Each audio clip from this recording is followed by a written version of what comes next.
Perkenalkan, nama saya Kris Hervina. Saat ini kita akan belajar bersama-sama tentang health, stress, and coping.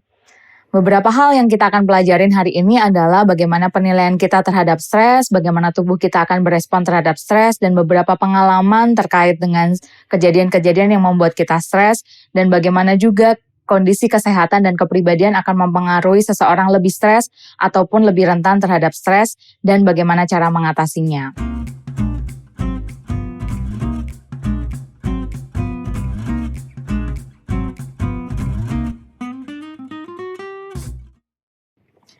Sebenarnya stres itu apa sih? Stres adalah terjadi ketika seseorang itu menilai suatu kejadian yang membuat akhirnya seseorang ini merasa tidak nyaman atau tidak berkapasitas untuk menghadapi kondisi yang membuat dia tidak nyaman tersebut. Kondisi ini membuat dia terasa terancam ataupun juga menilai sumber daya psikologisnya tidak mampu menanganinya atau melebihi kapasitas secara psikologisnya. Lalu mengapa seseorang ada yang lebih rentan terhadap stres dan juga tidak stres atau mungkin lebih nyaman saja, biasa saja? Karena ini ada yang namanya primary appraisal. Stres bisa terjadi karena ada penilaian secara subjektif kita terhadap situasi bahwa ini akan mengancam atau membuat dia tidak sanggup menghadapinya.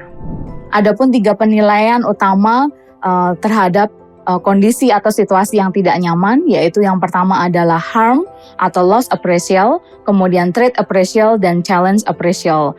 2 yang pertama ini membuat orang biasa cenderung merasa tidak nyaman, sehingga cenderung rentan terhadap stres. Sementara yang challenge ini menghasilkan emosi yang positif.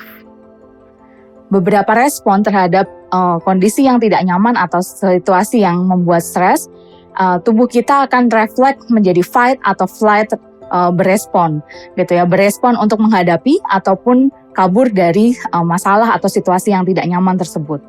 Kondisi yang membuat orang akhirnya melawan ataupun juga berjuang terhadap kondisi yang tidak nyaman tersebut, ini karena dimulai tadi dari primary appraisal-nya, lalu dalam kondisi tubuh kita, otak kita itu sangat bekerja dengan secara efektif gitu ya.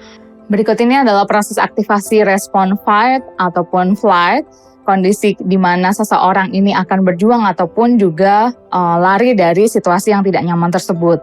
Yang pertama adalah adanya penilaian bahwa stimulus tersebut dianggap mengancam secara fisik dan secara psikologis. Akhirnya otak kita juga akan menghasilkan hormon yang membuat seseorang tersebut otomatis mau kabur ataupun juga menghadapi masalah. Dan respon ini akan memicu apa yang kita rasakan seperti rasa takut, marah, ataupun cemas.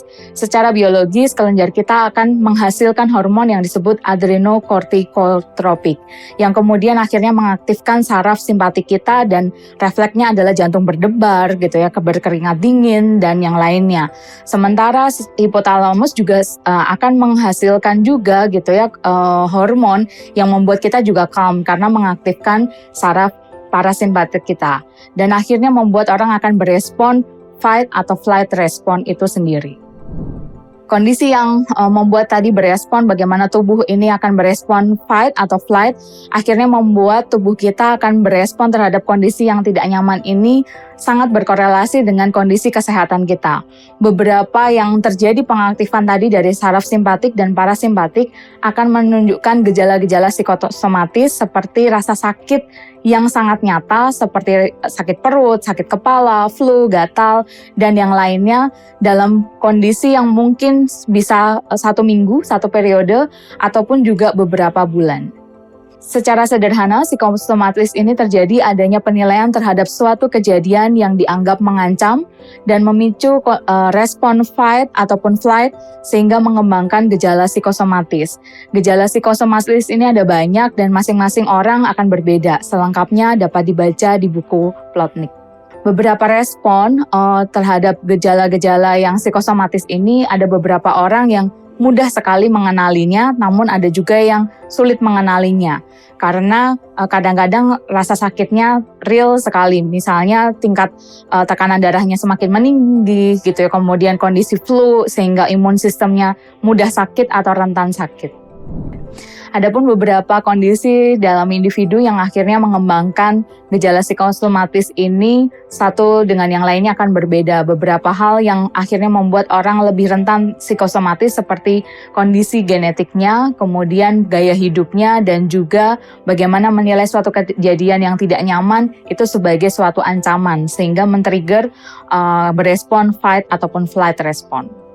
Nah, dalam kondisi berespon terhadap situasi yang tidak nyaman, biasanya seseorang ini punya toleransi, gitu ya. Toleransi ini memang berbeda-beda. Ada orang yang rentan sekali memunculkan gejala-gejala psikosomatis tadi ataupun yang tidak. Adapun 3 tahap bagaimana seseorang berespon terhadap situasi yang tidak nyaman itu. Yang pertama pastinya ketika kita berespon terhadap situasi yang nyaman, respon fight maupun flight ini secara otomatis.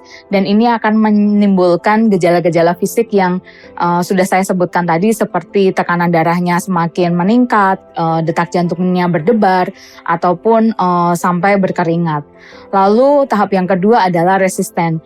Tubuh secara otomatis sebenarnya berespon gitu ya untuk kembali ke kondisi yang normal. Namun kondisi ini tidak akan bertahan lama ketika tubuh sudah kelelahan atau di tahap yang ketiga atau exhaustion stages. Dan ini akhirnya membuat biasanya imun sistem kita menjadi menurun. Lalu bagaimana sebenarnya koneksi antara pikiran kita dan tubuh kita? Sebenarnya sudah ada pengembangan teorinya yang nanti akan dipelajari dalam satu mata kuliah khusus yaitu di psikologi kesehatan. Bahwa benar kondisi pikiran kita mempengaruhi kondisi fisik kita dan juga bagaimana akhirnya nanti kita bisa juga melakukan terapi yaitu mind body therapy. Lalu bagaimana caranya supaya kita ini berespon dengan baik gitu ya terhadap kondisi stres itu sendiri. Nah, salah satunya yang perlu diingat adalah ketika kita dalam kondisi yang stres atau overwhelm, biasanya itu akan mempengaruhi imun sistem kita. Dan ada satu studi juga tentang yang mempelajari bagaimana kerja saraf kita dan kemudian sistem endokrin dan juga faktor psikososial ini akhirnya mempengaruhi kondisi fisik kita dan psikologis yaitu yang disebut psikoneuroimunologi. Adapun beberapa kejadian gitu ya yang akhirnya membuat orang stres gitu ya karena adanya stresor-stresor. Beberapa stresor itu seperti yang kita biasa hadapin di sehari-hari gitu ya, kondisi kemacetan gitu ya, kondisi yang mungkin tidak nyaman sehari-hari ataupun juga situasi yang sifatnya major life event dan itu biasanya cukup menghantam ataupun membuat kondisi psikis kita terganggu. Beberapa situasi yang akhirnya membuat orang ini bisa dikatakan stres atau ini jadi stresor, sumber stresnya mereka adalah kondisi ketika mengalami frustasi, burnout, ataupun kekerasan. Frustasi ini kondisi yang mungkin tidak nyaman, tidak sesuai ekspektasi, tidak mencapai tujuan. Burnout, kondisi di mana secara fisik maupun psikis sudah mengalami kelelahan. Sementara kekerasan ini nanti akan erat kaitannya dengan kejadian-kejadian yang membuat traumatik seperti PTSD. Beberapa peristiwa yang mungkin juga membuat akhirnya orang mengalami kondisi yang stres adalah situasi di mana seseorang diperhadapkan untuk memilih, yaitu konflik. Ada beberapa kondisi, misalnya kalau approach konflik itu diminta untuk memilih yang dua-duanya sebenarnya situasi yang menyenangkan gitu ya. Sementara yang avoidant dua-duanya kejadian yang harusnya kita pengennya hindarin semuanya. Sementara approach avoidant konflik adalah satu situasi yang dua-duanya bisa menyenangkan tapi di satu sisi juga tidak menyenangkan. Nanti kita akan bahas ini pada artikel-artikel yang ada di Moodle. Adapun 5 gaya untuk mengatasi konflik tadi gitu ya, bagaimana kita memilih dua pilihan yang mungkin menyenangkan ataupun yang tidak menyenangkan atau satu sisi tidak menyenangkan, bisa dengan cara avoidance. Kalau dua-duanya tidak menyenangkan, biasanya orang cenderung akan memakai ini atau melakukan dengan gaya akomodasi karena kita tidak ingin berkonflik dan kita lebih senang untuk mendapat persetujuan dari orang lain. Ataupun yang ketiga dengan dominasi, kita akan biasanya orang-orang tertentu yang menginginkan kemenangan, dia akan menghalalkan tanda kutip dengan segala cara lewat dia berperilaku agresif ataupun memanipulatif orang lain. Lalu yang keempat, compromise. Dan compromise ini biasanya dipakai untuk situasi yang masih memungkinkan kita untuk mencari pemecahan masalah. Yang kelima adalah integrasi. Bagaimana kita akan mencari pemecahan masalah yang menguntungkan kedua belah pihak. Situasi yang membuat stres yang lainnya adalah situasi yang biasanya membuat cemas. Cemas ini apa? Situasi yang tidak nyaman pastinya, kondisi yang tidak mengenakkan dan membuat akhirnya secara psikis gitu ya dan fisik juga biasanya muncul gejala-gejala fisiknya seperti tekanan darahnya meningkat, kemudian jantungnya berdetak lebih kencang, dan juga mungkin kondisi-kondisi fisik yang lainnya yang akhirnya dimunculkan karena situasi yang tidak nyaman tersebut. Adapun kondisi-kondisi yang sebenarnya bisa juga membuat orang tidak harus merasakan perasaan yang tidak nyaman saja, tapi bisa juga yang disebut positive stress atau eustress. Ini kondisi yang sebenarnya mungkin kelihatannya tidak nyaman, tapi karena dipersepsikan atau di penilaiannya itu sesuatu yang jadi challenge atau jadi tantangan, ini akan membuat orang termotivasi untuk melakukan yang terbaik untuk menghadapi situasi yang tidak nyaman tersebut. Beberapa faktor lainnya yang mempengaruhi orang mudah stres ataupun tidak sebenarnya dipengaruhi oleh tipe kepribadian orang tersebut. Dan ada 3 sifat yang biasanya mempengaruhi seseorang itu rentan stres atau tidak, yaitu kondisi bagaimana dia melakukan kontrol terhadap dirinya, komitmen, dan juga mempersepsikan situasi atau kejadian sebagai tantangan atau ancaman. Dan tipe kepribadian ini biasanya yang dimunculkan adalah salah satunya adalah yang memiliki hardiness atau daya juang yang tinggi. Selain itu, seseorang juga memiliki locus of control yang cenderung internal dibandingkan eksternal. Selanjutnya, tipe kepribadian yang lainnya adalah cenderung biasanya orang bisa menghadapi stres lebih baik, yaitu orang-orang yang lebih optimis dibandingkan orang-orang yang pesimis. Faktor yang lainnya yang mempengaruhi seseorang lebih mampu untuk menghadapi situasi yang nyaman, ada istilah dalam psikologi yaitu efikasi diri atau self-efficacy, bahwa keyakinan dirinya dalam dirinya untuk mampu menyelesaikan tugas ataupun tujuan yang telah ditetapkan.